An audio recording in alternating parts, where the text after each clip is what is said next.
beats by Dallas make it hurt.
Ladies and gentlemen,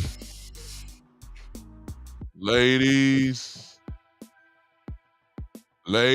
and gentlemen, oh yeah, ladies and gentlemen, 7 o'clock on the dot. I ain't in no drop top. And I definitely ain't cruising no street, especially, well, let me leave that alone. Welcome once again to the one and the only. This is Big Time Show that is being seen and heard live as we speak on Facebook. Of the Big Time Show page on YouTube, the Big Time Show page. I'm on Twitch right now, live, and I'm on X or Twitter. I'm here, as always. I've been getting texts, I've been getting downloaded messages or direct messages. I've been getting it all. I use this platform to answer all questions and make my statement. I purposely did not say anything yesterday. I stayed away. I had thought about doing a halftime show yesterday, but I said I better leave. Just wait. Just wait. And I'm glad I did. So I need everybody to share, since folks looking for me, you know. Tell them I'm here. I ain't hard to find. Same day, same time, same, you know. I haven't changed in years. I'm here. Go ahead and share it and tell everybody, because you know when the Cowboys lose, people come from everywhere just to knock us down, you know, drill us. But you know, I'm a Cowboy fan. I just want y'all to know that. It ain't no secret. I'm a Cowboy fan. If the ship go down, you ain't got to wonder if I'm on it. I'm on there. So the ship look like it's going down. So I ain't hard to find. I'm going down with it. So you ain't got to wonder about me. If we don't win another game, I'm going down with the ship. I'm a Cowboy fan. So you ain't got to wonder. You ain't got to wonder about me. I'm going to wear my little, like I got it on now. I'm going to wear my little star. I'm going to wear my hat. I'm going to wear my all that. And I'm just going to go down. I'm going to go down the ship. If the ship go down, I'm riding with it. So right now, we're not above water no more. We haven't been in the last week or so. We 3-5 now. You are what your record is. We are 3-5. We'll get into that momentarily, but let me say again, hello Listen, if you want to, hey, I think I see my auntie on here. Oh my goodness, Auntie Evelyn. Hey, my auntie's on here. I'm so happy. My auntie is on here. Thank you, Auntie Evelyn. She's on here. I speak to everybody else first later. My auntie on there. See there? She don't know me as Big Time. She don't even know me as Doug. She is only one name, Lewis. That is my middle name. And that's what she called me all my life, Lewis. So that I answer to that. You know what I'm saying?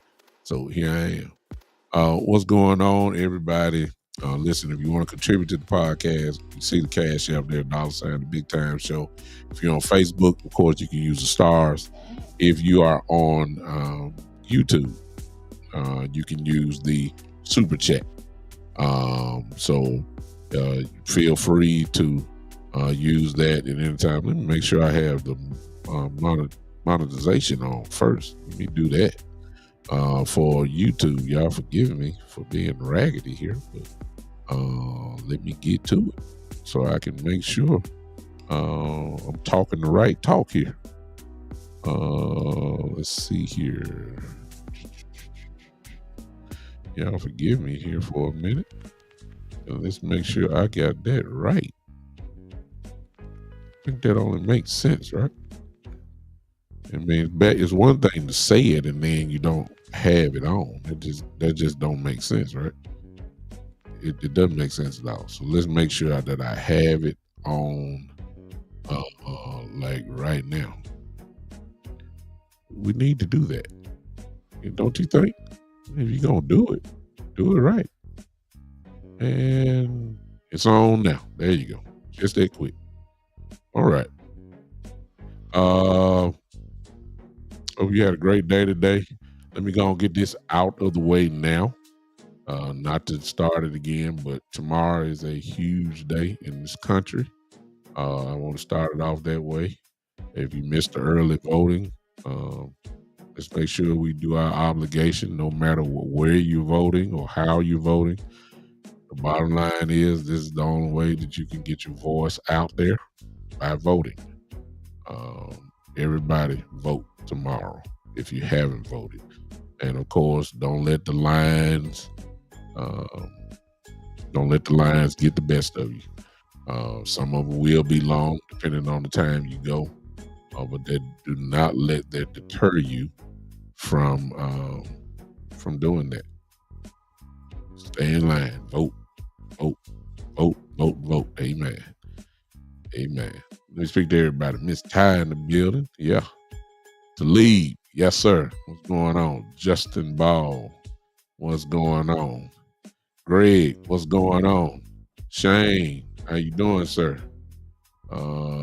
Terry, how you doing, man?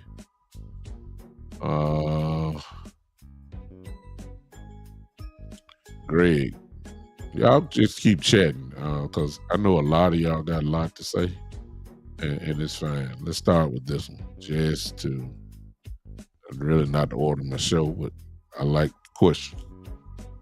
Greg said, here's a thought: with the trade deadline fastly approaching on Tuesday at 5, would it be better to trade Michael Parsons for draft capital or sign him to an extension?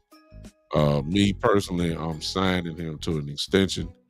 You don't want to trade away your good players, and he's a great player when he's right. He's a different type of player, once in a lifetime. Of course, you can trade him and get stuff for him, no question. But what is it? Especially if you just only trading away picks for picks. If you're trading for picks, how do we know that the picks that you would trade is like Michael would command? He could command a first round pick. So that means you could trade a first round pick and you could possibly have 2. Well, that's fine, but what are you getting? Like, what are you getting? I mean, just because you get another first round pick don't mean you're going to get a first round talent. I mean, you just picked Mozzie Smith in the first round. See how that's turning out. And I love Mozzie, especially when he was in my, Michigan, my school, but Let's just be honest. He's not doing anything. He's not even doing the thing, um, what he did in Michigan, which was use his superior strength and just dominate by pushing guys and taking up double blocks and all that type of stuff. He's not doing that, and he's winning the first round. So it don't mean just because you got 2 first-round picks, it don't mean you're going to hit on them. It just means you just got 2 first-round picks and you hit on it. I mean, it's not nothing to talk about. So I would for Michael Parsons, I would have to have some real assurity to make sure that I'm getting something back. That's just me. I rather deal with the known than the unknown. But I understand your question, Greg, and it makes sense. But they're not going to trade away Parsons. He's too young, too gifted, too great, and that wouldn't be, in my estimation, a smart move. I can't do that. I think you'll be better off saying something that you're not going to get a boatload like you would get from Michael Parsons. But with Bland, I think Bland has 1 more year on his rookie deal, and you already paid Diggs. Bland might get you something too, not on the level of a Michael Parsons, but I think you can get something off him considering, what he's done so far in the league. He will get you a little something. That's what I think. But I wouldn't trade Parsons away. He's too young. Way too young. You got to have some. I got to have for some sure people there that I know would get. Now, if the only person that I know, and I really haven't studied the draft yet. You know what I'm saying? But there are a few players that we know in there that you just can see pro all over them. And you may think that it's just the obvious stuff, but the kid from Boise State, he's pretty good. But the Cowboys are not, they're already showing you the value they have for a running back. They already showed you that. And they already, quote unquote, made the mistake of drafting Ezekiel Elliott so high. Even though Ezekiel Elliott obviously had produced, no question, but I don't think they had to do it all over again. If you remember that draft, it was between Zeke and Jalen Ramsey. You see what I'm saying? And I believe they had to do it all over again. I wouldn't be surprised if the Cowboys picked Jalen Ramsey instead of Zeke like that year. I wouldn't. I don't think that's too far fetched.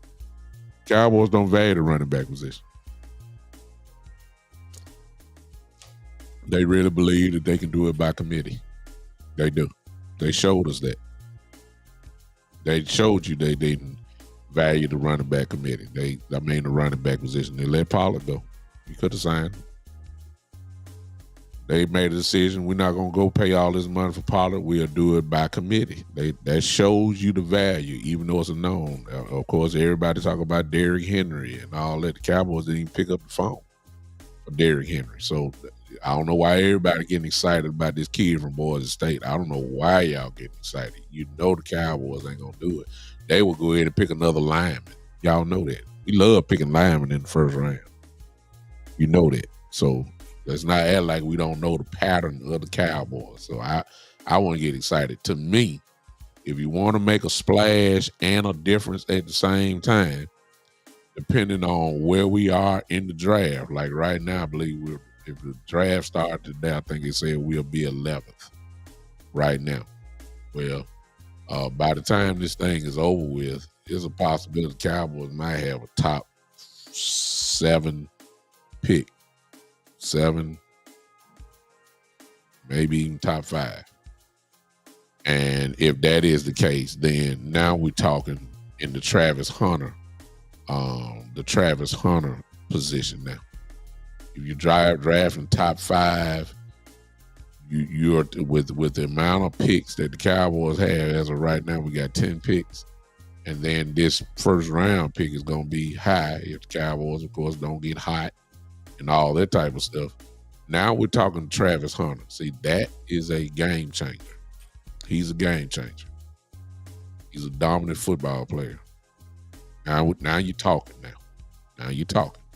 You get a Travis Hunter with a Michael Parsons and a DeMarion Overshown and a Diggs and a Bland. Now you're talking. Just two positions in one. The man can play receiver and he can be a DB. That's incredible.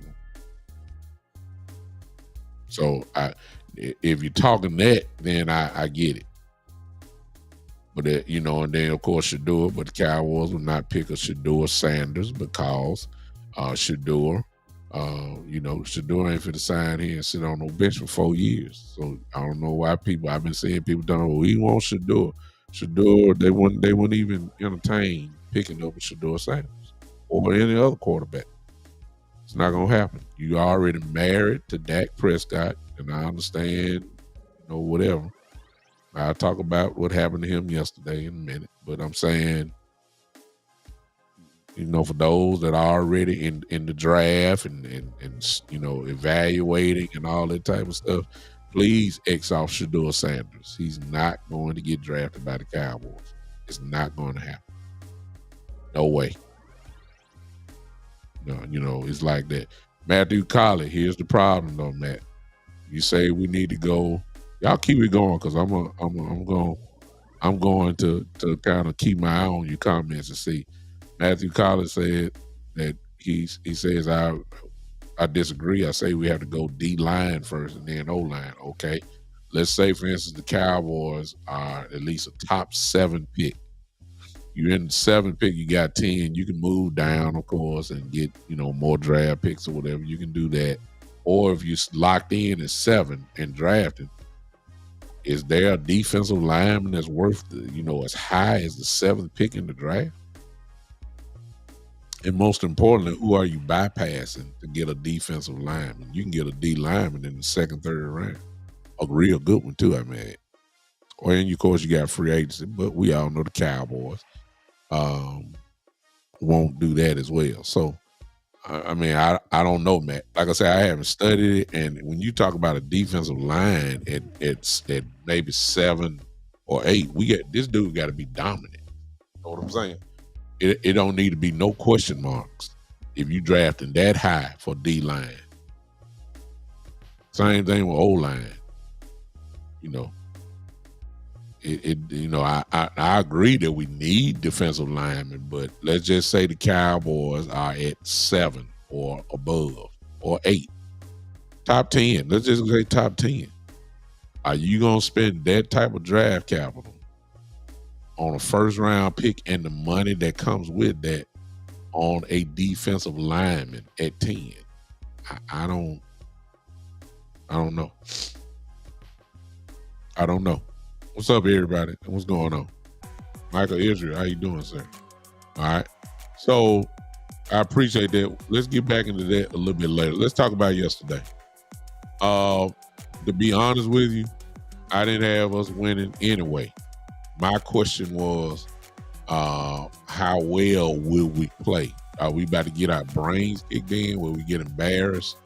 Or were we going to play and, make everything kind of respectable and, maybe it comes down to, the last second drive and all that type of stuff. Maybe it comes down to that. I didn't think we were going to do it. Okay. However, inside the game, we still have the same problems that just not going to be fixed. Pre-snap penalties. That's what killed us yesterday. Pre-snap penalties. At this point, it's just ridiculous. Not because it's happening now. It's just during the last 2 to 3 years, these pre-snap penalties are just ridiculous. It doesn't make sense. And I don't, at this point, you can't do but blame it on coaching. At this point, this false starts and stuff. This just not. It just didn't start this year. It just did not. It's been this way. The holding calls, all this type of stuff. You can't do nothing but blame it on coaching at this point, y'all. Hey, appreciate everybody popping in. It can't be nothing but coaching at this point. You have to say that. You have to say that. I said it the other day that we passed the ball. As we all know, we passed the ball way too much.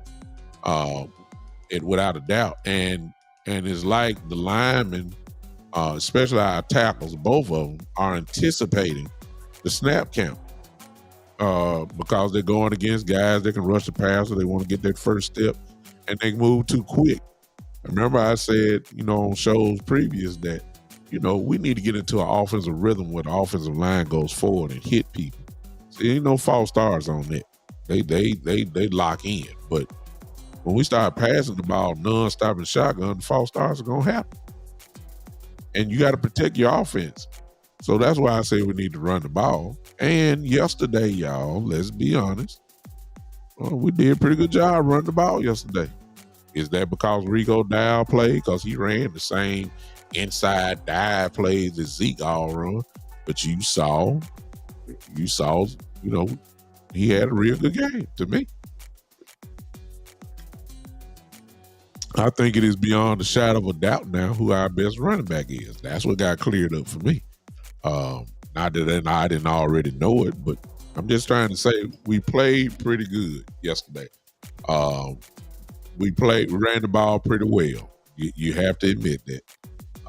We did enough where we can give the defense some rest. Rico played a pretty good game yesterday. He did.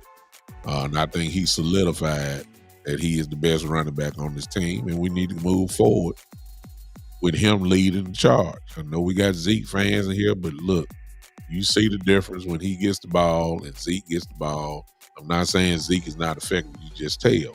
It's a difference. Really can't evaluate Dalvin Cook. He really didn't get the ball a lot. Contrary to popular belief, Dak Prescott yesterday in the first half was very efficient.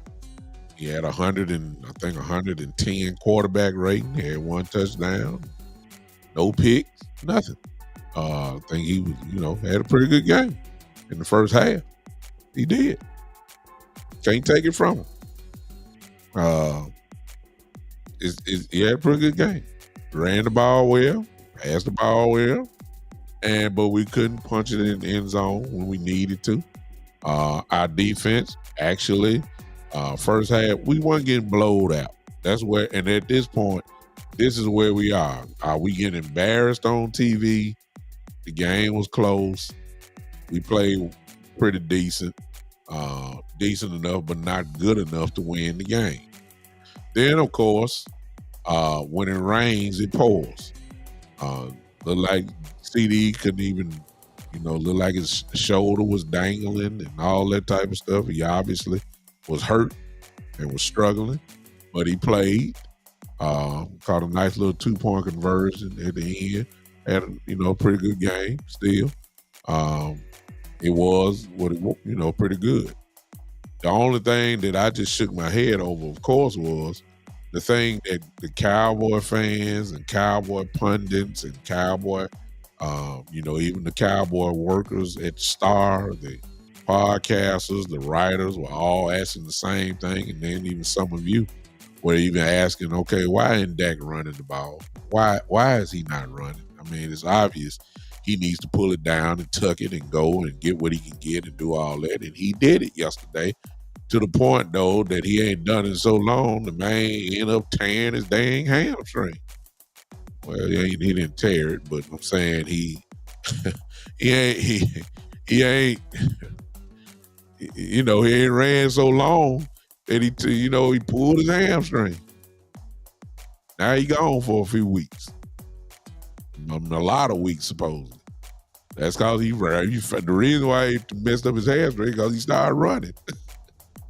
He ain't used to it. Now his hamstring gone. Mike McCarthy was Mike McCarthy. Play calling could be questioned. 4th and 1. We run a jet sweep. Just unbelievable. And then 4th down and 2 or 3, and we way in our own territory and try to run a fake punt just giving the game away. I mean, just give. They're gonna get up there on the press conference and gonna say, "We found a matchup that we've been waiting, and we saw it, and so we decided to pull the trigger." Look, when you are struggling, you don't need to give the team any type of it give the team any type of negativity. It's already hard as it is. The receivers can't separate. The running game supposedly can't run.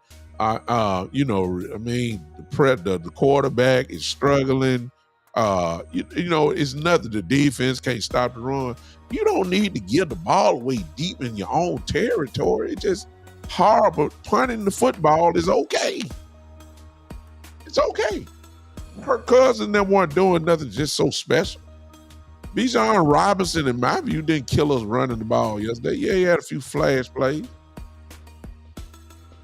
Kirk Cousins, the only thing that we could not do yesterday is Kirk Cousins could just scan the field the whole game.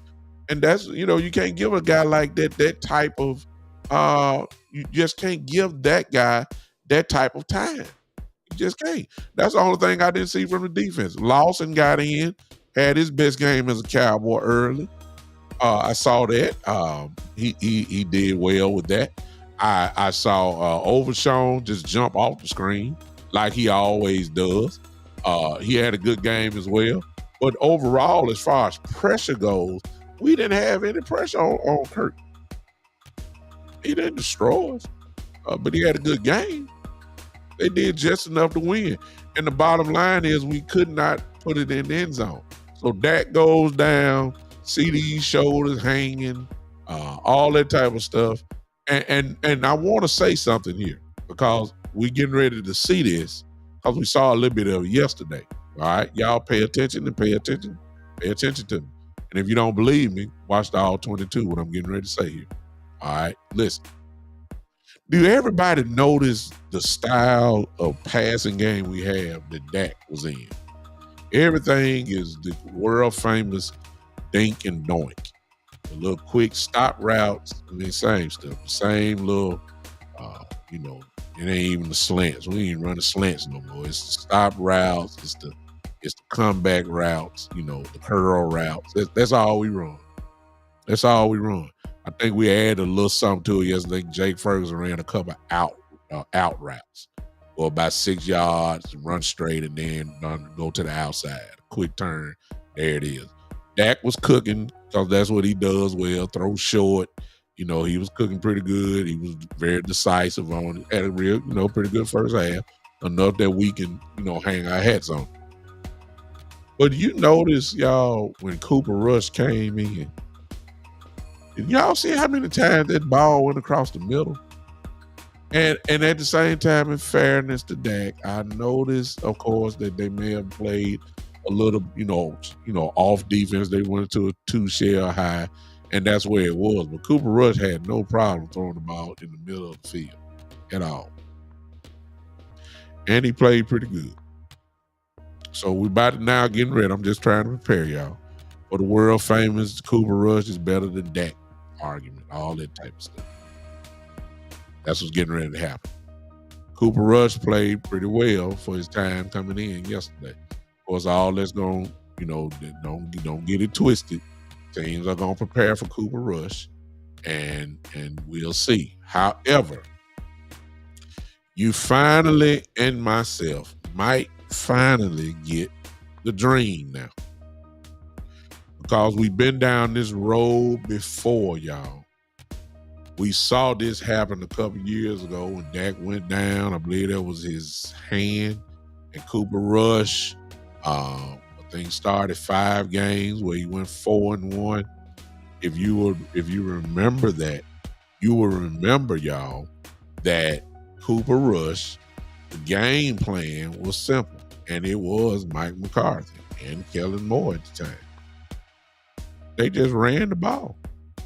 Of course, the defense was lights out during those 5 games. I doubt very seriously that we can do that. But the defense at that particular time was lights out. Rush wasn't throwing the ball like crazy. But Rush didn't make mistakes. We ran the ball violently, I may add. And we won 4 games. and only lost one. I really believe no matter, the line ain't what it is, because they do not want, come on now. They do not want Cooper Rush throwing the ball 45 times like Dak does. That ain't going to happen. That's not going to happen. So the way that you balance that off is, I believe that this week you're going to see you're finally going to see a real effort at running the football. I believe it's going to happen. I see the Atlanta Falcons fans coming here. Hey, Travis, hey, how you doing, sir? Y'all played a good game. Y'all beat us. I believe that's going to happen this week. I believe you're going to see a concerted effort. Whoever we playing, Philly, we are going to really try to run the football this week. I guarantee it. They don't want Rush throwing it like that. Rush can throw it, though. Looked very poised yesterday. Looked like he all right. I don't have no hope, though, because my defense is horrible. Okay? A lot of people are saying Trey Lance, let Trey play. Now, if you're trying to guarantee a top 5 pick, I say let Trey go. Let him play. Trey does not see the field well. Y'all saw that in that last preseason game on vanilla defenses. I believe he had 5 picks in one game. Trey is athletic. He will run the ball. I'll give him that. But other than, seeing the field well, Trey is horrible. And it's a reason why he's a third-string quarterback. It's a reason why he did not beat out Cooper Rush. So let's not forget that. Of course, he'll be elevated this week, obviously, to the number 2 quarterback position. Hey, it is what it is. But Trey's not ready to play. Now, if you're telling me you want a top 5 pick in the draft, you put him in. Because Trey ain't going to play that well. I'm just telling you now. If you're telling me that if you want a top 5 pick, in other words, you think the Cowboys are going to lose, what we got? We 3-5, there's 8 games. We got 9 more games left.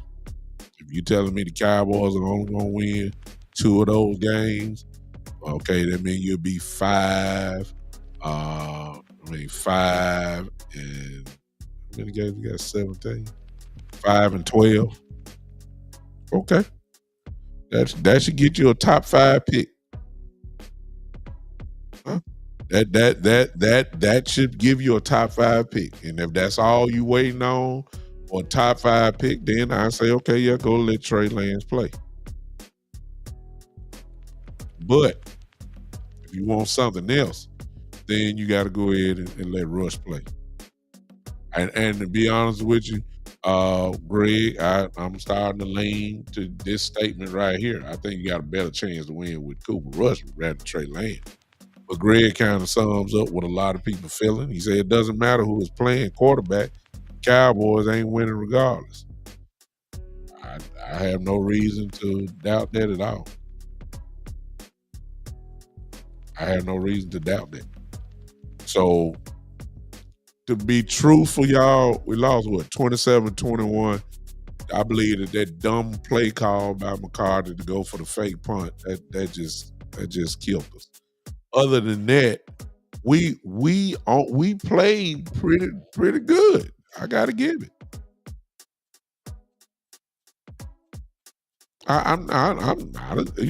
There was a competitive football game. Dumb play calling cost you. The penalties cost us. We know we played well on third down. We played okay. The quarterbacks didn't kill us. Dak or Cooper Rush. They didn't kill us. We had a running game finally. We did, okay against the run yesterday. There was still some big runs that happened. quite naturally, but we didn't get gutted for like we usually give for 200 yards and stuff like that. We all right. We just didn't close, get over the hump. I thought that Atlanta was gonna blow us out for a few minutes, especially after that dumb play call. I thought the momentum was going to be, just really crazy when we went for the fake punt. I thought the Falcons just about to run the score up on us after that because their head would have been down. That's demoralizing to a team when you're in your part of the field and it's 4th down and 3 or whatever the case may be, and you fake punt from there, just giveaway points. I mean, come on now. That is like putting a pin in a balloon. I mean, that hurts. A team that's struggling and you do this as if punting the football is not the real answer. I mean, that was horrible. I mean, that hurt me for the guys. Totally ridiculous. That's why Mike McCarthy is not gonna make it. He's not gonna make it. Shane says we need to discuss Diggs and his lack of effort tackling.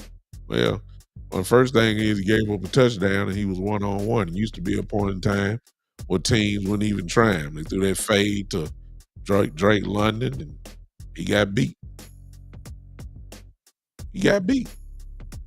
No, it used to be a time that you wouldn't go to Diggs' side. They went there, one scared, no hesitation. Jump ball, Drake London pulled it down. Diggs got beat. And in fairness to Diggs, Shane, I'm not gonna really go off on him because I don't know how healthy he really is. Remember, he's playing with a tear in his calf.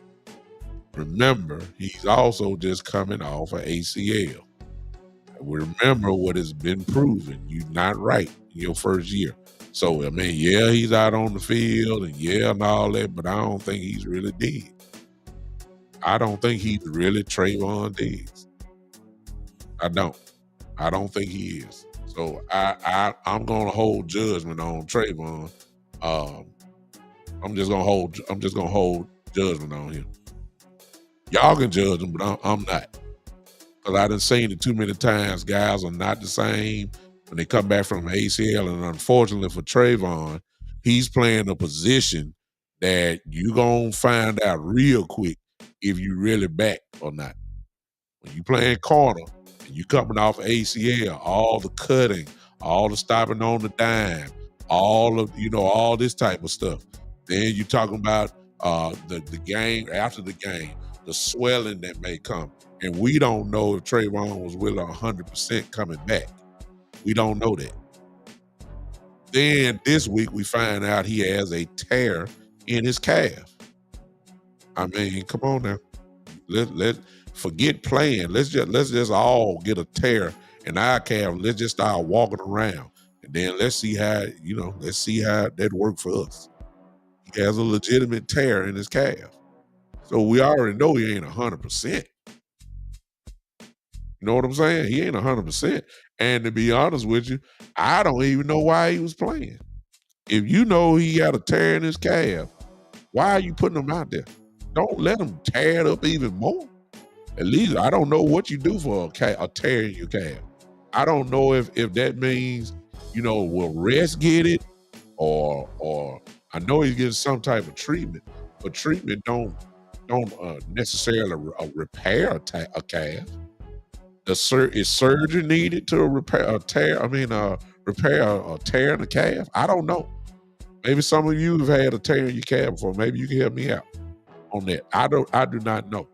I don't know if it's rest. I don't know if it's with rehab. I don't know at all. But I do know he has a tear in his calf. So I can't really judge him. I mean, if you want to say he getting beat, yeah. Maybe his body can't do what he need to do right now. So I'm gonna let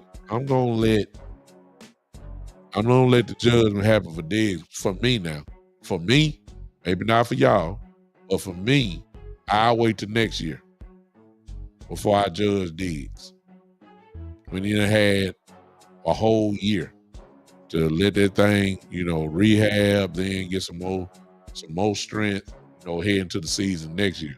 That's what we did for everybody else. So I'm gonna do the same thing for Diggs. We said the same thing about Steele last year. Like, he's playing, but he really shouldn't be playing.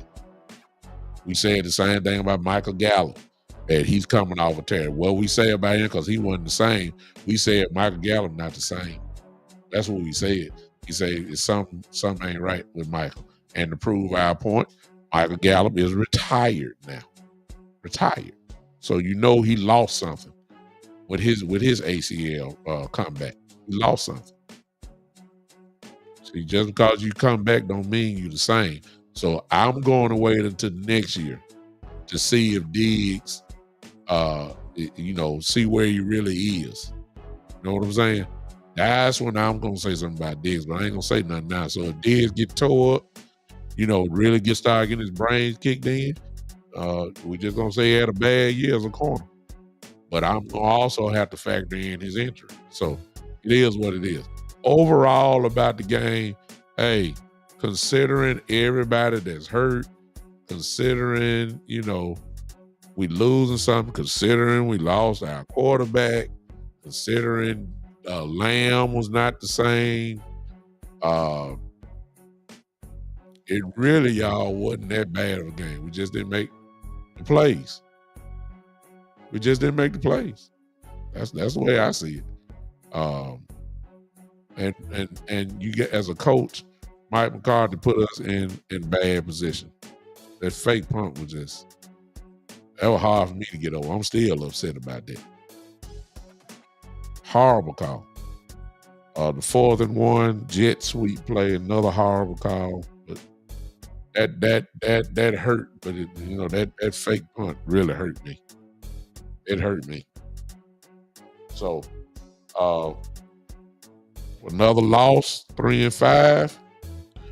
Of course, the 4-letter networks and 3-letter networks, all, of course, want to lock in on Dak Prescott and his injury and all that type of stuff. And everybody saying that the Cowboys are done. Get ready, just whatever the case may be. Hey, I've said it before. The Cowboys are not favored in any game until Thanksgiving. And that's against the Giants. And that's going to be a tough one. Even though the Giants are struggling just like we are, it's just going to be things. And everybody kind of upset, like, ESPN want to act like we were supposed to win. Like, they have very winnable games. Man, everybody know the Falcons are playing better football than us. That's why Vegas said Cowboys are the underdog. Everybody knows that. But where that comes from is this, y'all. It comes from that narrative that's out on the Cowboys, and some of you guys believe it. The narrative, of course, is that the Cowboys always lose to good teams, and then they beat up on bad teams. Well, some people actually believe Atlanta was a bad team. They're not. What happens when that scenario don't work no more? What happens when you playing a bad team, but your team is worse? The Atlanta Falcons yesterday thought it'd be an insult if the Cowboys beat them. We're not a good football team, y'all. I know y'all don't like what I'm saying. I'm a Cowboys fan, but we're not a good football team at all. There's no phase on our team except one. I'm gonna give it 2 now. It's only 2, and those rely on special teams. Our kicker is an all-pro kicker, and I think he's gonna be one again this year. He's the best player on the team. The MVP on this team right now is Brandon Aubrey, our kicker. He's the best player on the team right now. He's the most consistent player. Let me say it like this. Obviously, he's not the best player, but he's the most consistent player on this team. Brandon Aubrey is our MVP. He will be an all-pro again this year. The second thing that we do well when we don't get a penalty call on us is the kick return team. We do pretty well. We do pretty well on kick return. When They decide, I don't know why they kick it to Turpin, but when they kick it to Turpin, he seems to bust one every game once he gets his hands on the ball. And he got a real decent chance at return. He usually makes a play. That's what I've been seeing. Other than that, defensively, I can't hang my hat on nothing. Offensively, I can't hang my hat on nothing. CD is cranked it up a little bit. I give him credit. I will give him credit. He's kind of cranked it up a little bit, but not enough where we can do damage. So forget all that. We 3-5, and now, for God knows how many weeks, it's the Cooper Rush show. And I think that because it's Cooper Rush, I think you're going to see something that very well might. It really, to be honest with y'all, I'm already done with Atlanta. I mean, hey, I'm done with that. I'm looking now because, see, contrary to what a lot of people believe, if the Cowboys do what I think they're going to do, we will have a better chance to win now because of Cooper Rush playing. Y'all see what I'm saying? And it's not because Cooper Rush is better than Dak. It's because the offensive philosophy will have to change now. You don't want to put Cooper Rush in a position where he going to end up throwing a lot of picks and stuff. So you're going to protect him like we've been begging for Dak. You're going to have to protect Rush with the attempts of a running game. You're going to put 2 tight ends out there now. You're going to run more than a shotgun inside draw play. You're going to run the football. You're going to do it. The play action game may actually work this week, which I think is going to give us a better chance. Instead of lining Dak up in shotgun and throwing it all over the place and all that stuff, you're not going to do that with Cooper Rush. You're not. Look, if they do that with Cooper Rush, I'm going to say, man, hurry up and get Mike McCarthy out of here. You got to change it up. I mean, it's common sense. I believe you're going to see Zeke Elliott be happy this week. I believe that Rico will be happy this week. I even think you're gonna have I believe you're gonna get a 4 running back committee going this week. The way they want to do it all the time, but they fell in love with the all-pro quarterback Dak Prescott, and you put it on there. I'm just trying to tell you. I don't think I believe the play action is gonna be wide open for you. Because I believe Zeke gonna get the ball this week. He might. They may have, we'll find out this week. But anyway, if Zeke is not there, you might replace Zeke with Deuce. Zeke may not even want to play with us no more after the suspension or whatever. That very well might be a real problem there. Okay, so throw Deuce in. I mean, I can see us really making a real effort at running the ball. I agree with you, Travis. I agree with you on that. And I believe Dan Quinn was waiting just to see how the Cowboys were going to go. And once they saw that he was going to stay with McCarthy, he had to do what he had to do. But he was going to be in line. They didn't want to get rid of McCarthy, so he said, man, I'm hot right now. I better go and get it while I can. And you see the difference that he's made in Washington. And he has. So I'm going forward. I believe that we're going to play football. The fast break offense, that comes to a screeching halt. I believe we're going to turn into if we're not physical, we about to find out how physical we really are with our offensive line, because I believe we are going to make a real effort at running the football. And if we're successful with it, then we're going to see a lot of stuff open up. I'm telling y'all. I can see that. The only difference this time with Cooper Rush is we don't have a defense. Now, Michael Parsons supposedly is coming back this week. I got a feeling Bland is going to come back this week. So whenever you add 2 all pros to your defense, there's nothing wrong with that. That makes your defense better. Let's not get it twisted. Let's not get it twisted. These are real dudes that's coming back. Michael Parsons is a real dude. All that posing that Kirk Cousins was doing in the pocket, no pressure on him at all. Just standing back there looking at 4 different reads and all that's gonna come to a screeching halt. Parsons get back. Parsons by himself can generate some problems, as we all know. You get Bland back there. Bland is better than Carson. Bland is better than all these other, guys that we don't even know the name of. Bland is back. Bland should be back, ready to go. Will it save the defense? Probably not. But will it make us better? Probably. Probably. Will that equal a win against Philly? I don't think so. I don't know. I think we're gonna play a more complimentary type football now, with Dak being gone. See these numbers, he might as well start getting ready to cry, because your numbers probably about to go down. It's just that simple. If the running game is successful, though, guess what, CD? You might finally get some one-on-ones finally.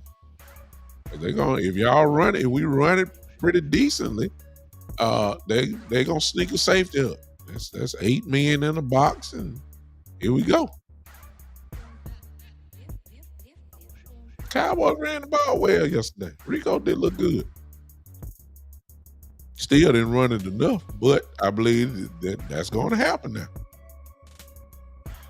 Well, he did when Cooper Rush got there. That's only what I'm saying. That Shane says he disagrees. He says Tiger can't change the spot, and McCarthy will not stay focused on running the ball.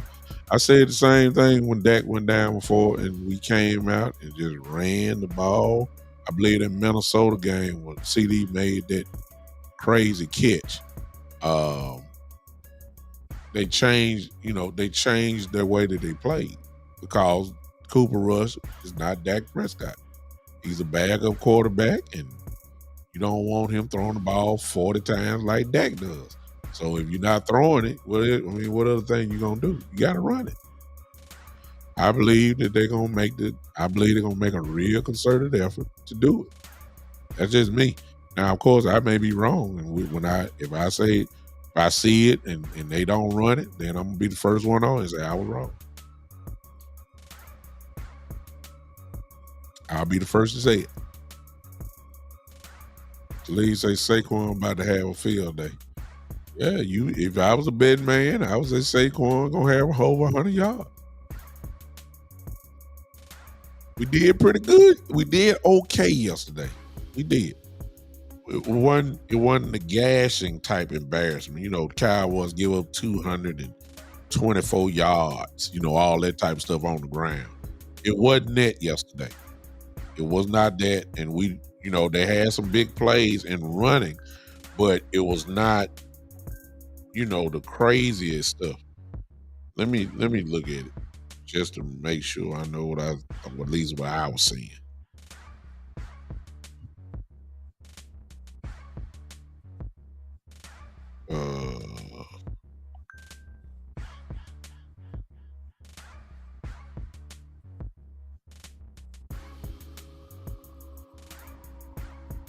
They had 30 attempts, Atlanta, for 100 yards. That's three yards per carry.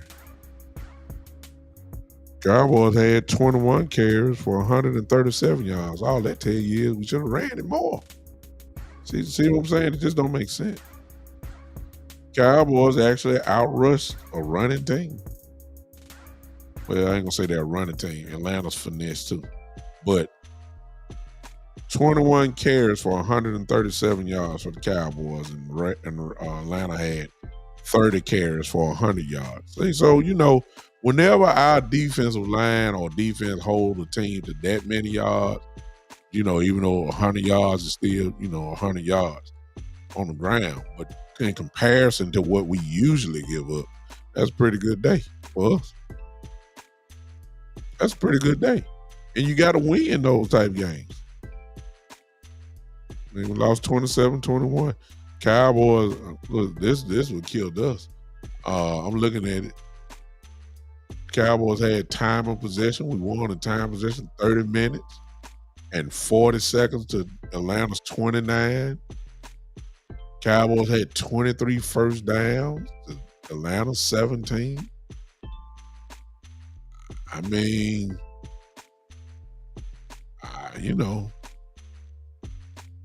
I don't, when you look at the stats, you be saying like, okay.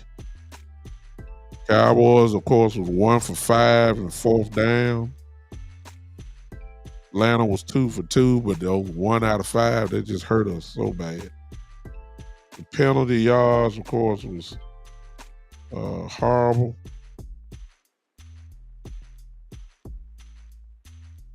No turnovers. Cowboys had no turnovers yesterday. I mean, 9 penalties for 55 yards in penalties. I mean, we out in total yards, 378 to 310. We have 74 total plays to their 56. Third down efficiency, we were 3 for 13. They were not better. They were 4 for 13. 1 more first down. So then when you look at the stats, you say, okay, you lost by 6 points, 27-21. What was the difference in the game? Those fourth down and 1, those fourth down plays. 4th and 1, the jet sweep was horrible play call. But that 4th down, man, on that fake punt inside your 30 or something like that, that's what lost the game. That was 3 points. They scored a touchdown off the fake punt. You should have. We well inside our own territory. What in the world are you going for it on a fake punt inside your 40-yard line or your 30-yard line? Just horrible, horrendous play calling. Just stupid. Man, I almost broke my TV when I saw that. I almost got a bottle. What's going on, Eddie Woods? I see you. Huh? I don't like it. This play calling got us. Just when you lose 27-21, I just read y'all the stats. Cowboys look, led in just about everything. That's ridiculous. That's play calling. That's why he ain't gonna be here. Since he like Wisconsin, take your tail on back to the airport, fly high back to Green Bay and land on your street. Y'all know that Mike McCarthy has a street named after him in Green Bay. Y'all knew that? He won a Super Bowl. Guess what? He got a street named over there.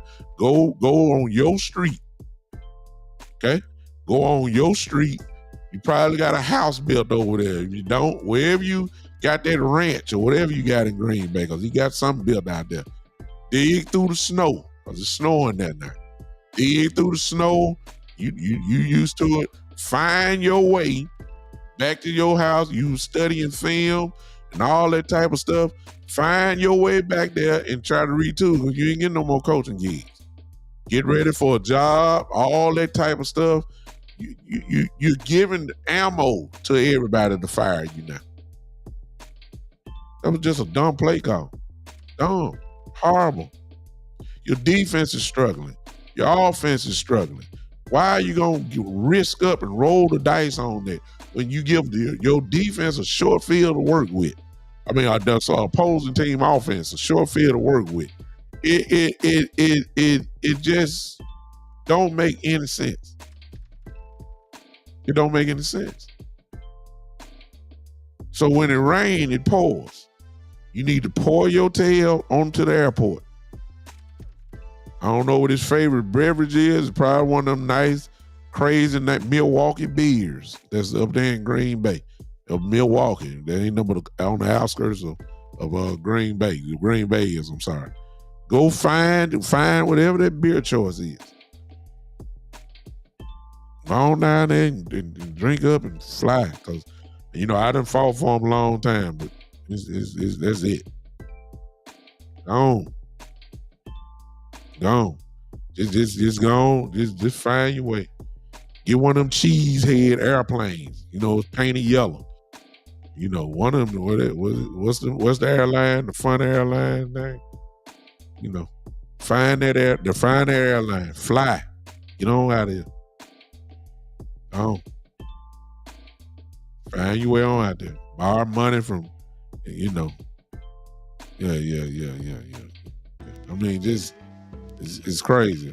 Eddie talk about my son. My son, we lost our championship game, but my son raw. Yeah, most of y'all done seen his videos. He's pretty good flag football. Shoot, forget that. I'm talking about Mike flying right now. Fly, man, fly. Just don't look. Where our next game is in Dallas. Shoot. Soon as the game over with, don't catch that Uber or limo service to the airport. Just and fly. Let the church say fly. Just fly. Don't even take a shower. I saw him throwing his iPad down yesterday too.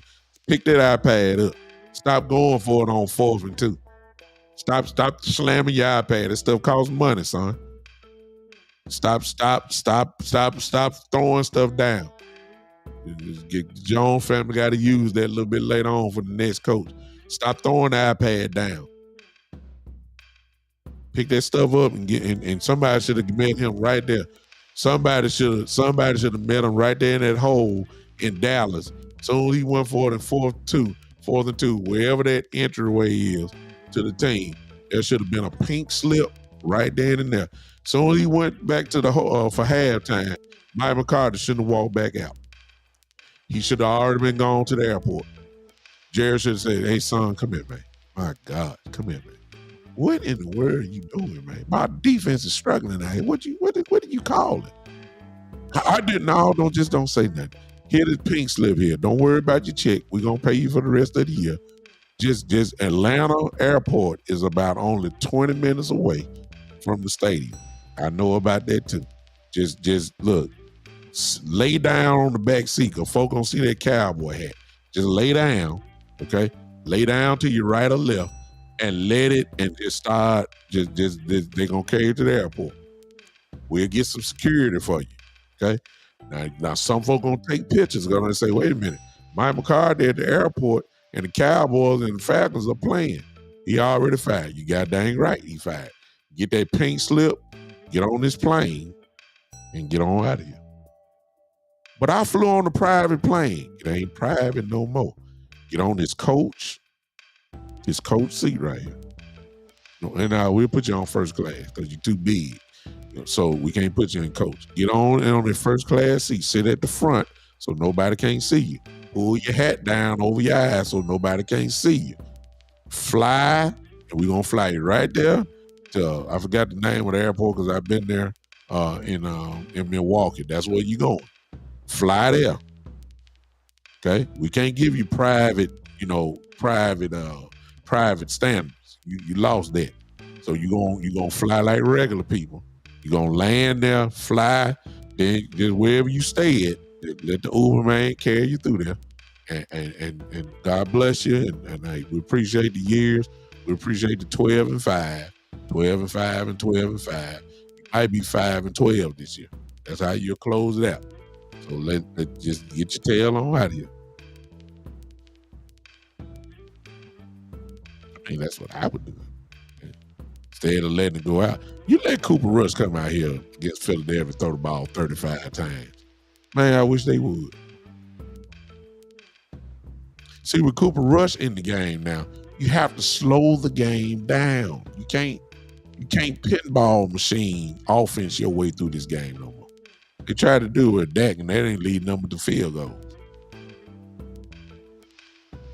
You got to slow the game down now. This is just common sense football to me now. But common sense not common. Talib says, do I like Ben Johnson, offense coordinator for Detroit? Yes. Yes, I do. But the reason why you like Ben Johnson is because look at the talent that he has. See, when you got talent, it's going to make you look good. Look at the running backs they got. Ty Montgomery, Jahmyr Gibbs. Look at the quarterback. Goff. Look at the receivers. Mar St. Brown, Jameson Williams. Look at the tight end they got. Tight end. Look who they got. Got to consider the best offensive line in the game. Look who Detroit got. Come on now. You got that type of talent on your team, guess what? You're going to make anybody look good. Shoot, I can look good. I can go out there, take the playbook. I don't even need to know the plays. I ain't got to call it in.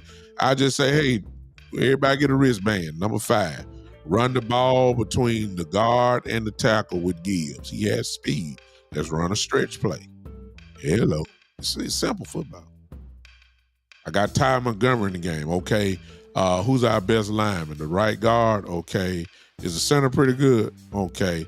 All right, let's run a little motion here.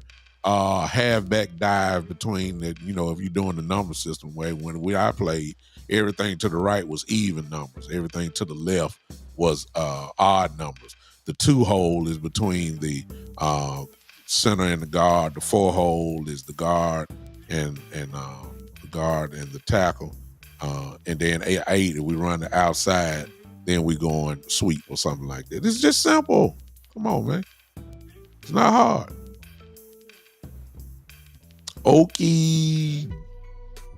Okay, Dak says that a $60 million quarterback is supposed to make his team better.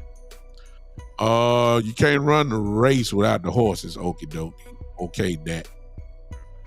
You can't run the race without the horses. See, we got to be realistic. We have to be realistic at the same time. You just can't throw it out. I know everybody want to blame Dak. Dak looked good yesterday. Dak looked good yesterday. He had over 100 rating before he got hurt. He looked good yesterday. What he got, though? I mean, he got CD. What does he get? Don't throw it enough to Jake Ferguson. So, I mean, what does he got? Our number 2 receivers really are like number 3 receivers right now. I mean, what he got? 2 rookie offensive linemen who getting their brains kicked in. You got Terrence Steele who can't block nothing.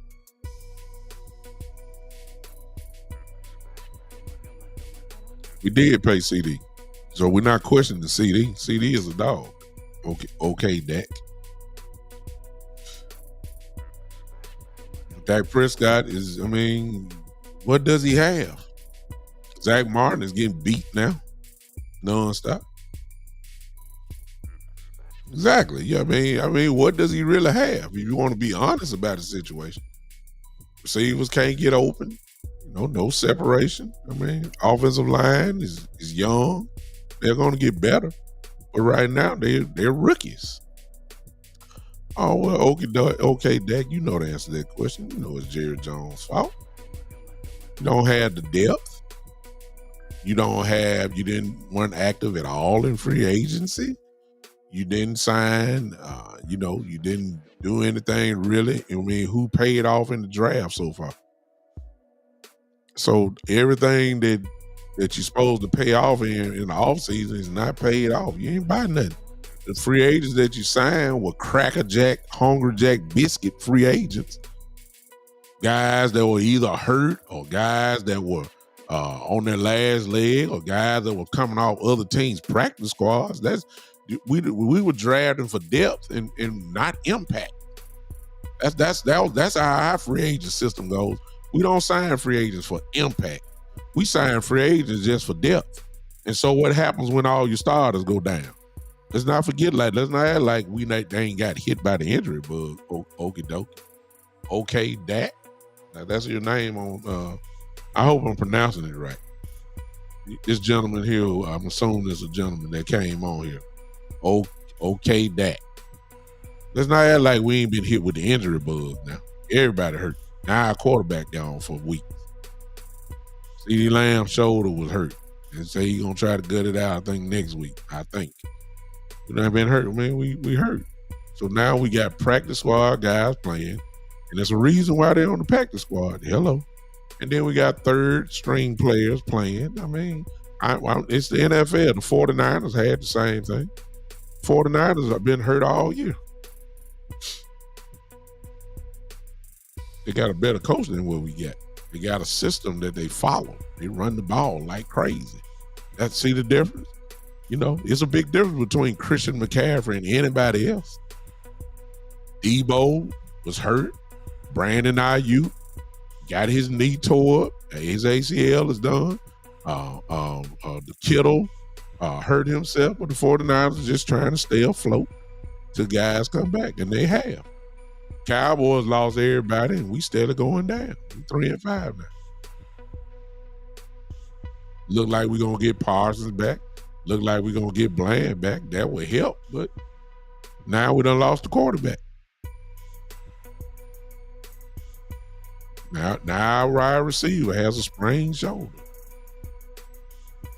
So let's see where we at. Yeah, it's Jerry's fault. He thought that he didn't put no value in the running back position. He thought he didn't put in, when Cooks went down, you really didn't put nothing into the wide receiver position.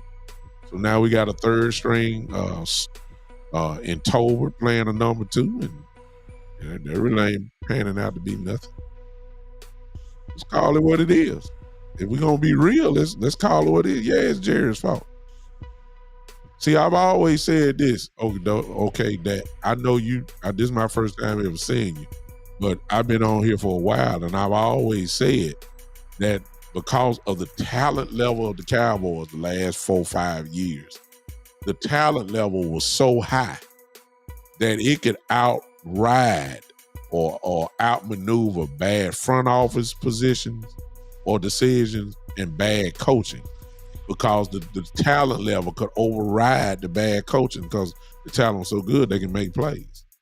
But what we're seeing now is that the talent level ain't so good, and it can't outride the bad front office decisions and the bad coaching.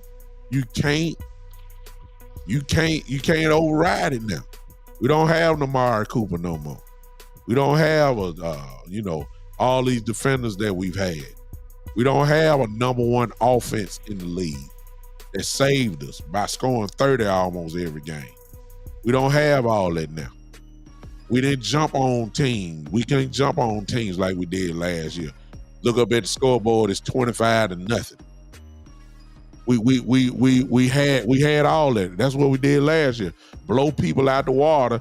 And now when it was 25-30-0, and then we made a team one-dimensional, then although we couldn't stop the run last year, you couldn't lean on your running game because the Cowboys offense had put up 30 already in the first half.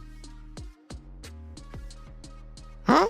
So yeah, you want to throw that in? Okay, Dak. I even add you that. If you want to say that the easy schedule, so be it.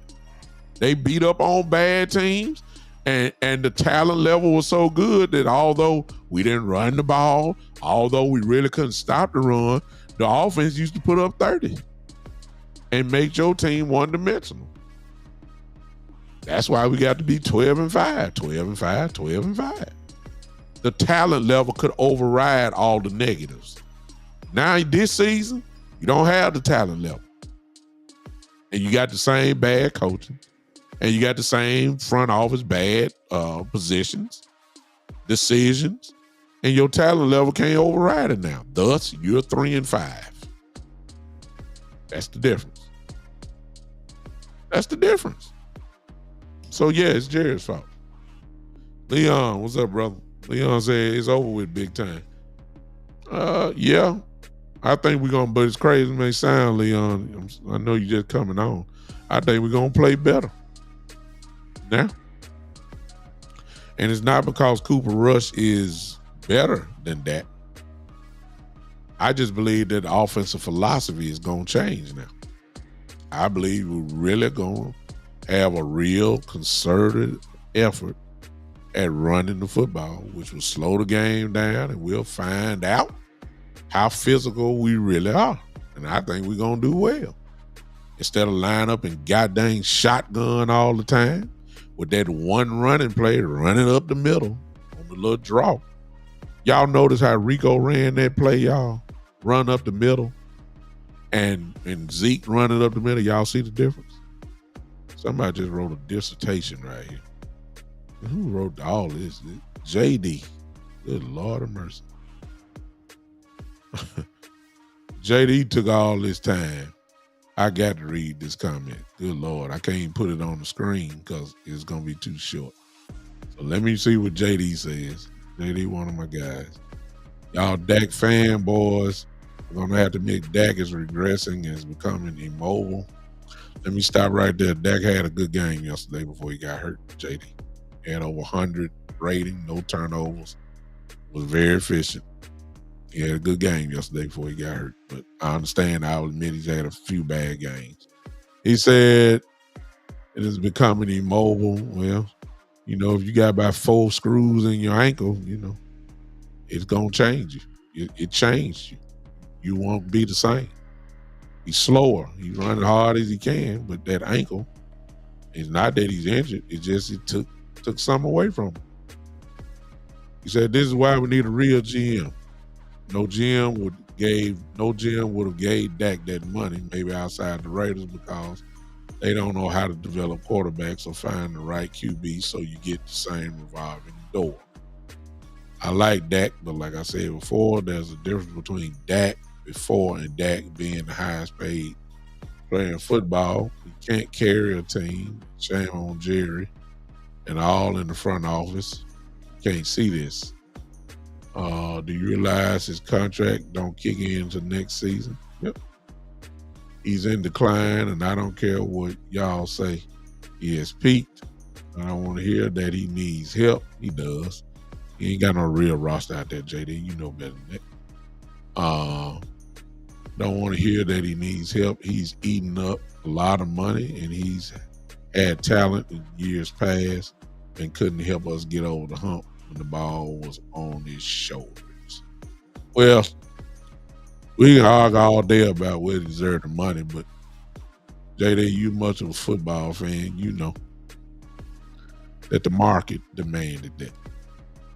So, you know, if you had the same enthusiasm with Justin Herbert getting his money, even though he ain't done nothing, nowhere near what Dak has done. If you didn't have a problem with that, then you certainly can't have a problem with Dak getting his. It's the market. Blame golf. Don't blame Dak. Blame golf. Blame not Joe Burrow. Blame blame Trevor Lawrence. Good Lord. Trevor Lawrence was the second highest paid player in the league. If you didn't say nothing about Trevor Lawrence, you can't say nothing about Dak. Trevor Lawrence ain't done nothing. Dak Prescott is better than Trevor Lawrence. Dak Prescott is better than Justin Herbert. What he's supposed to do? Ask for less? The market demanded. It was his time. He hadn't got paid yet. Everybody else got paid. Of course he's going to get paid more. It's always next. Just like Brock Purdy. Brock Purdy ain't better than most of these quarterbacks is going to have. But guess what Brock Purdy going to end up getting? Because the market demands it. And we all know that's how it goes. So I'm not even about to argue about his money. As far as decline goes, he's going to look like he declined this season. Because, I mean, what is you know, JD, you're a Cowboy fan. Where is the help? You got 2 rookie offensive linemen. You got Terrence Steele getting his brains beat out. You got Zach Martin that's losing. You got Tyler Guyton that's holding. And getting beat. I mean, the offensive line ain't the same. Who's your wide receivers? I'm just trying to tell you now. You know what I mean? Come on now. If we gonna tell the story, let's tell the whole story now, JD. No, we can't. We can't. No, JD, you're wrong. You know better than that. You know better than that.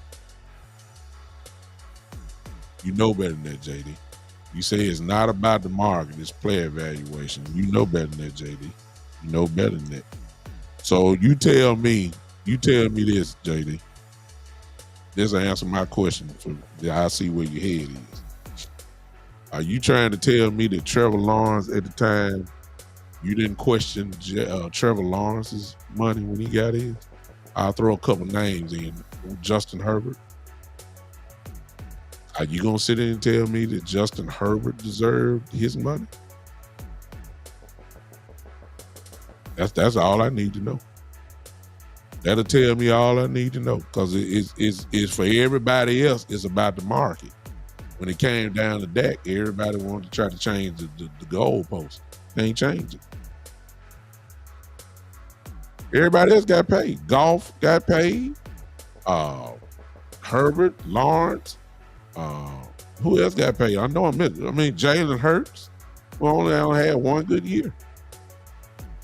At the time, he was the second highest paid. Come on now. We know Dak ain't played well this year, but let's stop. It's not about player evaluation. It's about the market.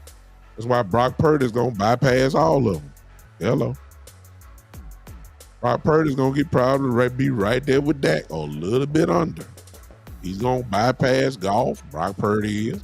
Brock Purdy going to bypass Justin Herbert, and rightfully so. He's going to bypass Trevor Lawrence, rightfully so. And why is that? Because it ain't about the evaluation. Because if you would ask me just based off evaluation, I'd probably say that Justin Herbert is a better quarterback than Brock Purdy. I would say that Trevor Lawrence probably may be just barely a little bit better than Brock Purdy, but I understand that Brock Purdy has all of this talent around him, and he's carried, I ain't gonna say carried, but he's a part of being in the Super Bowl. He's a part of being in the NFC Championship game. He's done more than Justin Herbert and Trevor Lawrence combined, and therefore he's gonna ask for more money than Trevor Lawrence and Justin Herbert. And he's supposed to get it, because it is about the market. It's all about who is next and what's on your resume. That's just the truth. That's where it always has been. So I'm not going to talk about his money.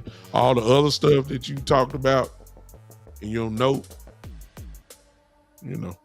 I'll give you that.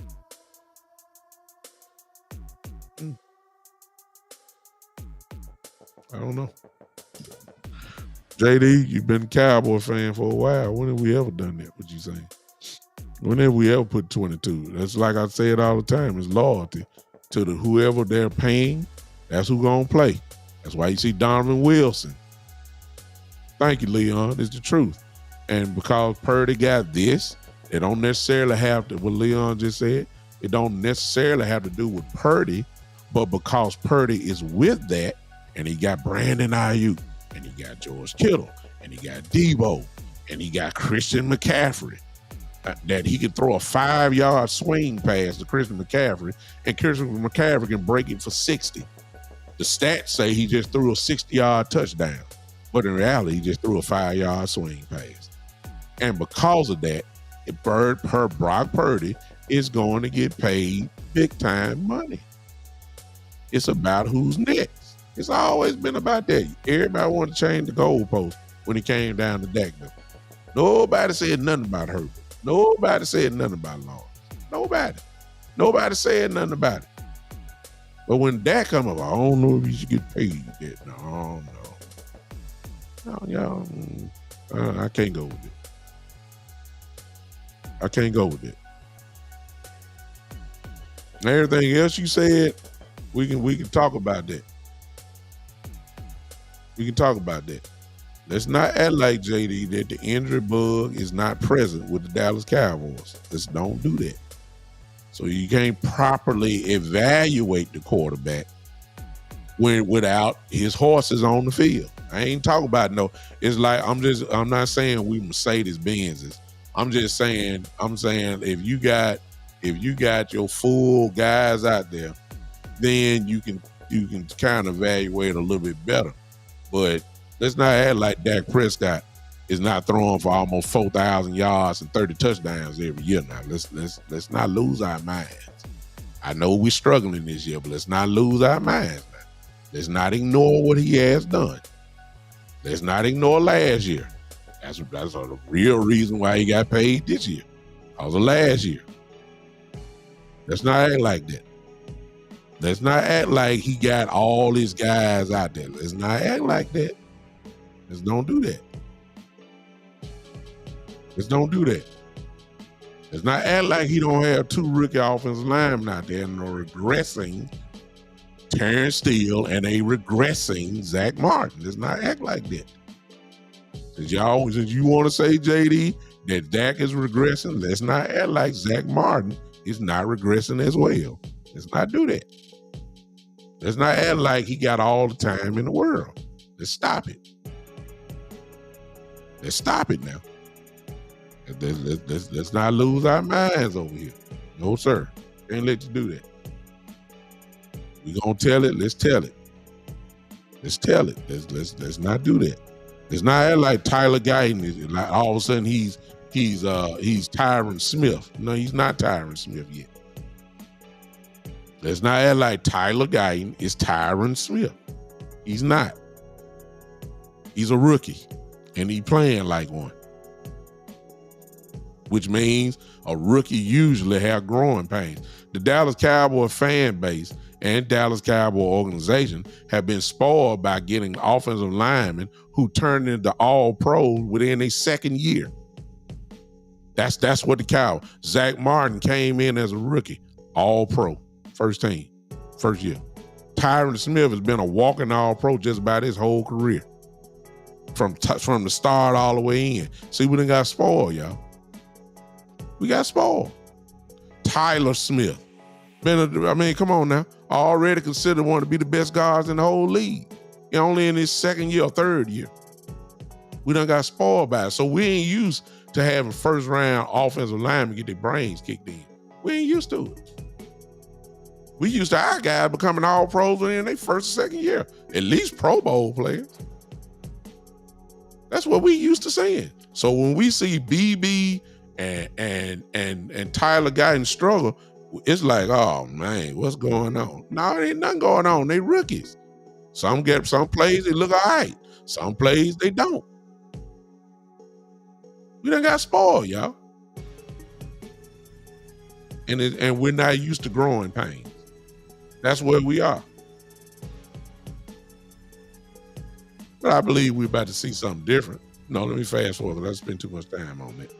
I believe we're about to see something different from this point on until Dak comes back.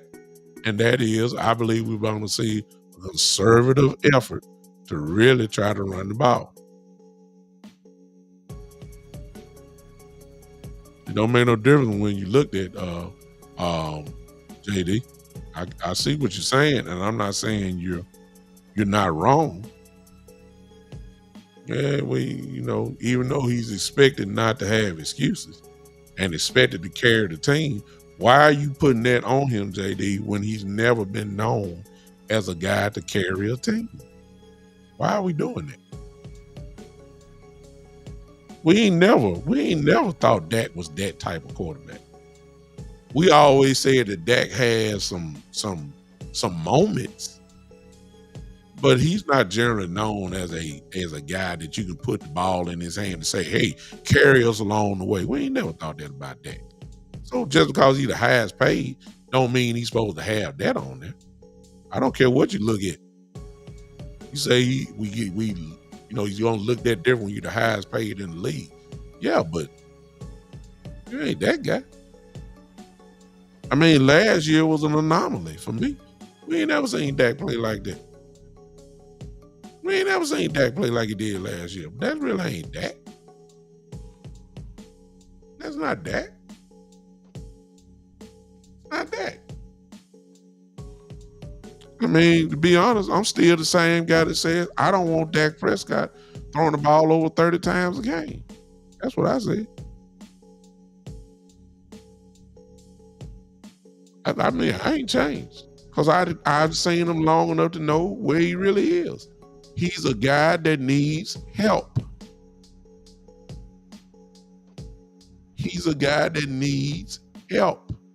He needs to be surrounded by, like Purdy is, all-pro running back, Christian McCaffrey, all-world tight end, George Kittle, all-pro wide receiver, Deebo Samuels, Brandon Ayuk, all-pro last year, Trent Williams, all-world left tackle. I mean, come on now. Then you got a defense, a top 3, top 4 defense in the league. You surrounded. That's what Dak is kind of like on that level. He ain't the guy that you can say, hey, throw the ball 50 times. Let's win it. That ain't Dak. That ain't never been Dak. So I ain't finna just cause he getting paid 60, that don't mean I'm about to change his resume or his standard. Dak Prescott is the same guy that I've been saying for the last God knows how many years. I mean, I understand that there's expectation with it, but ain't no expectation to me when he ain't never been that way.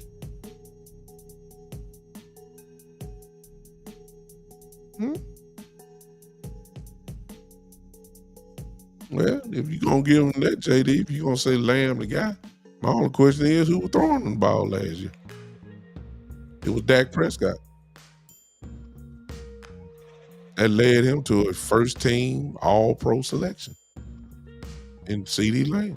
Threw him for all those 1,800 yards with Dak. So you got to give Dak some type of credit. CD's whole stat book last year was dependent upon Dak Prescott. So you can't dismiss that.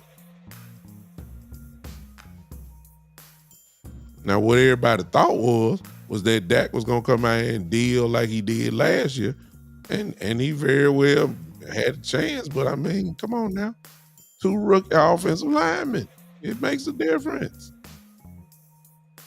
Injuries everywhere. Offense. Come on now. No attempt to run the ball. See, we don't want to talk about that, JD. No real attempts to really run the ball. At least last year, Tony Pollard did get us 1,000 yards. We'll be lucky to have one running back get 700 this year. 800 yards this year. We'll be lucky. Unless Rico go crazy. I mean, at least Tony Pollard, we really didn't run the ball last year. But Tony Pollard still ended up with 1,000 yards last year. So, look, let's call it a spade. Dak Prescott is not the type of player or quarterback that you can say, let's throw the ball 45 times and you go win us a game because we're dependent upon your yard. And if that, on your arm, and if that is the case, we got a case of mistaken identity, which is what I've always said. Dak is better in play action. Well, shoot, you can't get no play action if you don't run. You strictly shotgun. Dak ain't that tight.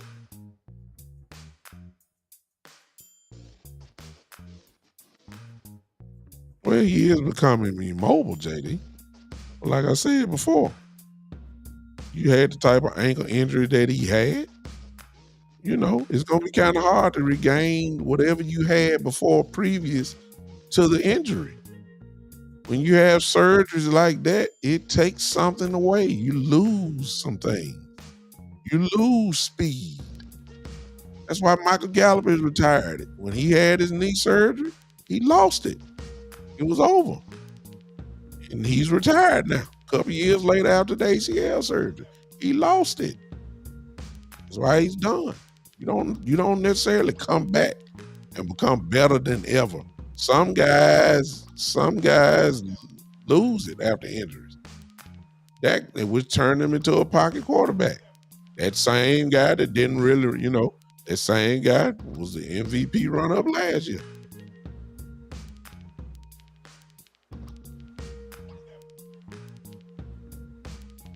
Talib said he ain't giving him no credit. He believes the top 10 quarterback during the regular season, and when the postseason gets here, he's like a deer in headlights. Well, I'm not going to give him credit for this year at all. He's not even the top 10 quarterback this year. And it won't be no postseason this year. I don't think so. There's something incredible happen. I'm not going to argue with that, Talib. There's a lot of proof that goes along with what Talib's statement was. I'm not going to say that, but we're just not going to act like that this year everybody's there, everybody healthy, and we not going to act like that we ain't got rookies starting, and we ain't going to act like what used to be dependable is not dependable right now. And I'm talking about Zach Martin, who's getting 8 alive this year. Terrence Steele can't block nobody. We ain't going to act like this ain't just happening now. You do realize if you can't block nobody, it's going to speed up a pass rush. You realize the quarterback not going to have time. And all I see every game, Terrence Steele getting his brains beat out.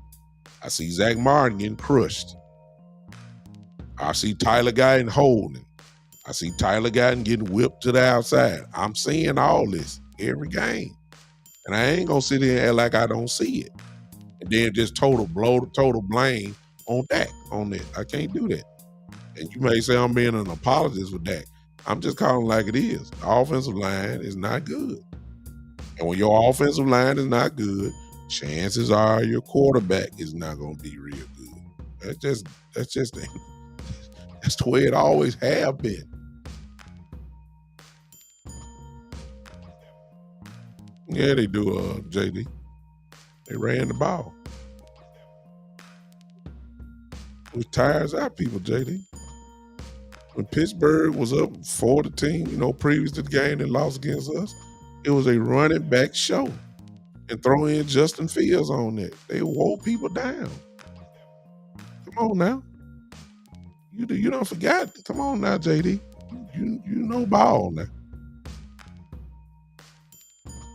They're holding together because they put a better quarterback in too. Russell Wilson is better than Justin Fields.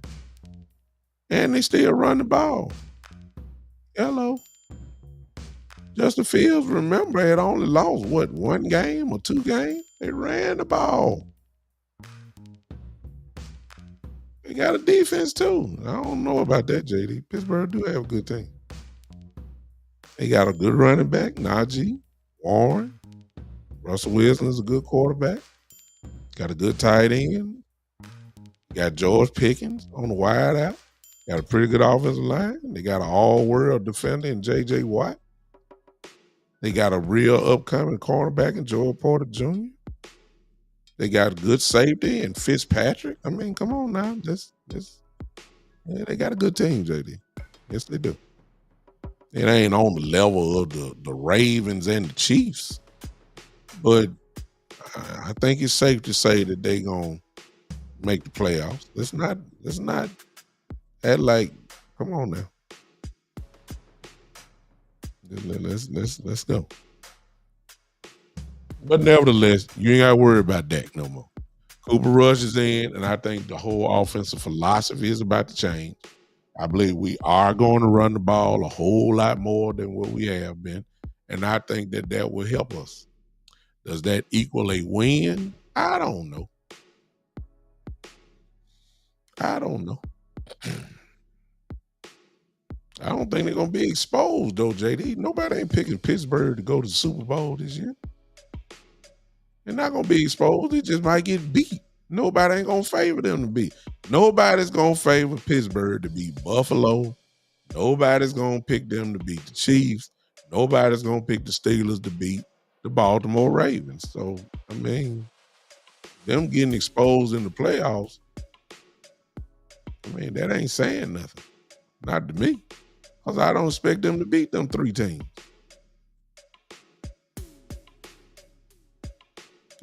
They might, if they play the AFC South winner, division winner, whether that's Jacksonville, whether that's the Colts, or whether that's Houston. I don't think people would pick Pittsburgh to beat Houston. So we talking about a one and done. So I'm saying, I don't think that's being exposed. Not when you're not favored to win. I don't think the Steelers are gonna get destroyed and blowed out. I don't think that's it. When you talking about the talent levels, the Cowboys are not talented. Look who on the field. Third string, fourth string guys, practice squad guys. That's what we have. I mean, come on now. And the ones that are not third string, they really are backups. We ain't really got we ain't really got nobody. I mean, defense. I mean, Mozzie is not been a disappointment if you look at it. OC is the same guy that got ran on for the last 3 years. So what do you expect? Defensively, Damone Clark really ain't no good linebacker. Kendricks is good. He's just a little older. He's good. I love Overshawn. Overshawn is a ball player. I'll take him any day of the week. Then you got Carson, who's a rookie at corner. He getting tore up. And number 27 guy that played before Carson while he was hurt, he was getting tore up. Jordan Lewis has had a solid year, very good year from the nickelback position. He's had a real good year. Diggs just coming off of ACL. I can't judge him. Donovan Wilson ain't look good. Malik Hooker has not looked good. Well, I mean, where's the talent? The real talent. You got some good guys that fill in stuff. Offensively, I mean, come on now. You got a coach that don't want to run the ball. I mean, come on. Offensive line is young and old at the same time. I mean, where is the talent level? You got a number 2 receiver in Tolbert who looks like a number 3 receiver. I'm just calling like it is. It is what it is. But guess what? Nobody feels sorry for the Dallas Cowboys. And we got to play coming up against the rest of this daunting schedule. And I want to say this. I ain't blaming it on the injuries because guess what? We were losing when we had everybody. Hello. When DeMarcus Lawrence was there, we were getting ran on by the Saints who played their Super Bowl against us. Now their coach got fired. They played their Super Bowl against us. Ain't done nothing ever since. Huh? I said it when I saw the schedule. I said, we're going to find out real quick, y'all, where the Cowboys really are. I told y'all. Now we seeing it. And it don't get no easier. I mean, where are the wins? You know what I'm saying? Where are the wins? I mean, especially with the injuries we have now. Before that, we got Philly Sunday. We got the Texans after that. We go to Washington after that. Then we got the Giants on Thanksgiving. That may be the only game where we really favor. Then we got Cincinnati and Dallas, and I don't think we're going to be favored against Cincinnati. Then we go to Carolina, and be careful for that game because you know the Carolina Panthers, that game will be playing their Super Bowl. Hello.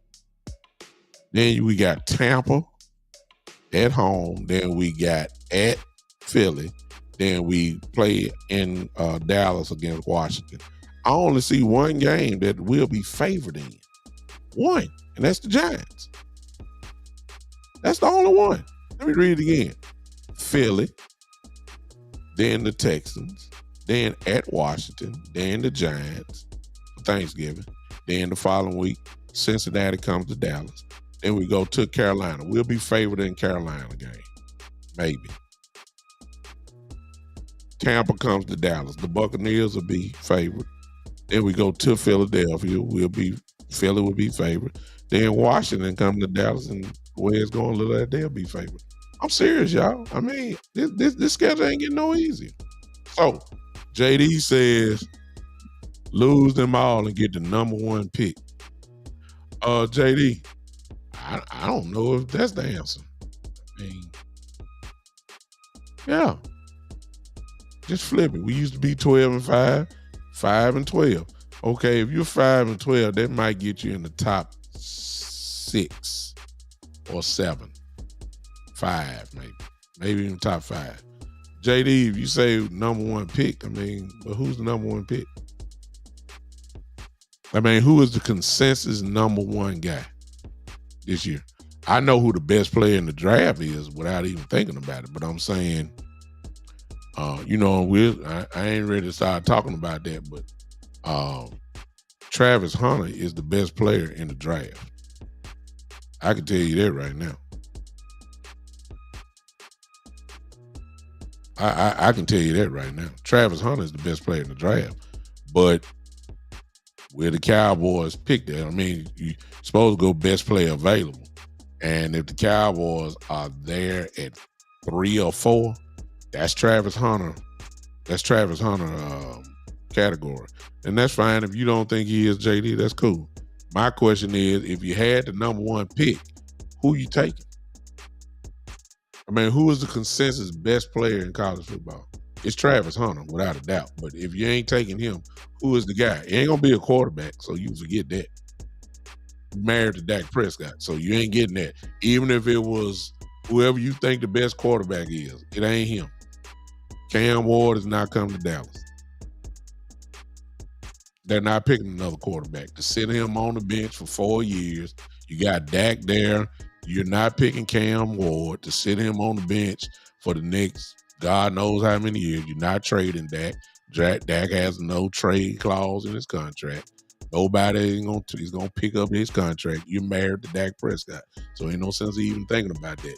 You're not sitting Cam Ward. You're not gonna pick somebody in the top 3 or 4 and have him ride the bench for the next 4 years. It's not him. So now let's go to your offensive lineman. And whoever you name you come up with, ask yourself this question. Is it worth a number 2 or number 3 or number 4 pick? That's my question. A lot of y'all say defensive lineman. We need defensive lineman. Okay. Is your defensive lineman, especially since most people saying we need inside play, is there a player inside that you're really going to take at number 4 or number 5? A defensive tackle at number 4 or number 5. Are you really going to do that? Okay. So now let's go wide receiver.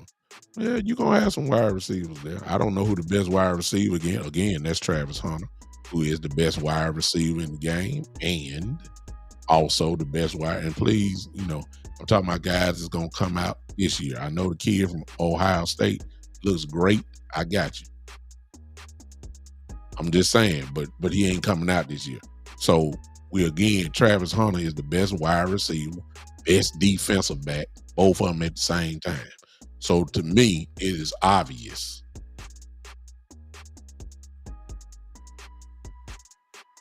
Yeah, JD, but why are you gonna pay? I mean, let's talk business, JD. You very well may be the best, better than best quarterback, but why are you gonna pay a first round quarterback if it's a top 5 pick? Why are you gonna pay that type of money for a first round pick and then you just pay the quarterback $60 million a year? It makes absolutely no sense. You're not getting rid of that. Can't start over. Dak ain't going for the trade. And will another team pick up that contract? You see what I'm saying? You just said earlier, nobody should have paid him that type of money. So now what you're saying is trade him away and another team gonna pick up $60 million. When you just said nobody should have paid him that type of money. It's not gonna happen. No, Rob, I don't agree. I agree with you 100%. So I'm still saying, okay, James Floyd, you say you're only good in garbage time. Okay. If that's what you believe, I ain't going to try to knock what you believe. I'm still saying, if you got the number 1 pick, where you going? But they made that decision, JD. They made that decision with the same decision with Mike McCarthy. They made the same decision with Sean Lee. They made the same decision with Jason Witten. I'm just going through the list. They made the same decision with Jalen Smith. I mean, come on now. This is the Dallas Cowboys we're talking about. If you feel like it, they should have gave up on them guys. They made the same decision with Kellen. With Jason Garrett. Hello. This is what the Cowboys do. So I'm still saying, if you get the number one pick, really, and I ain't studied the draft. I don't know who the guy is. I mean, you're not getting the quarterback. You're not gonna do that. The Cowboys, if they had that man, you know what the Cowboys would do, JD? They would trade the pick and get way more. They would. Russell's getting older, JD. I get it that Dak is 30-something too, but Russell didn't get no $60 million contract for 4 years. $240 million. You didn't. Russell didn't get that. Shador. Well, if I'm saying Cam Ward not gonna get drafted, then Shador's not gonna get drafted. Now Shador might come in what you just said before. You know, if Dion leaves Colorado and he shows interest in the Cowboys, that's a Jerry Jones type move. Splash, get the fan base excited, get Dallas riled up again. Dion will come with all his bravado, and then at the 4th pick or 5th pick, he'll pick his son. I'm just saying. That makes sense from a business standpoint, James Floyd, but from a playing standpoint, you just married your quarterback for 4 years. You married Dak. And then you ain't gonna pick that. So I could see a trade if the Cowboys got that, and God knows somebody trading up to get a top 5 pick, you're gonna pay a steep price for that. I can see that. I can see that. I agree, James Floyd. He's very selective. He wanted son to play too, though, James. And Carolina seems like the perfect place for a Shador Sanders or a Cam Ward. Somewhere where they can go ahead and play immediately. Because Bryce Young ain't going to be there. They already gave up on him. The only reason why he playing because the guy, the quarterback is hurt. Huh? I can see Dion. I can see Shador going to Carolina. I can see Cam going to Carolina. That's the spot. Because they're going to be a top 5 pick too. That is the spot. There's your spot there, JD. Cam Ward, Carolina Panthers. There you go. You figured that out right then. That's about where you're going to be at. I can see Shador there. Depending on which one you like. They will come in immediately and start playing. Whichever quarterback they pick. So I'm talking about the Cowboys now because nobody expected the Cowboys they're probably going to be that high in the draft because everybody most expected them to make the playoffs. So since they're there, now they get to do some real damage. But we know how the Cowboys draft. They'll draft a lineman. They'll bypass Travis Hunter. Like a fool, too, Serious, y'all.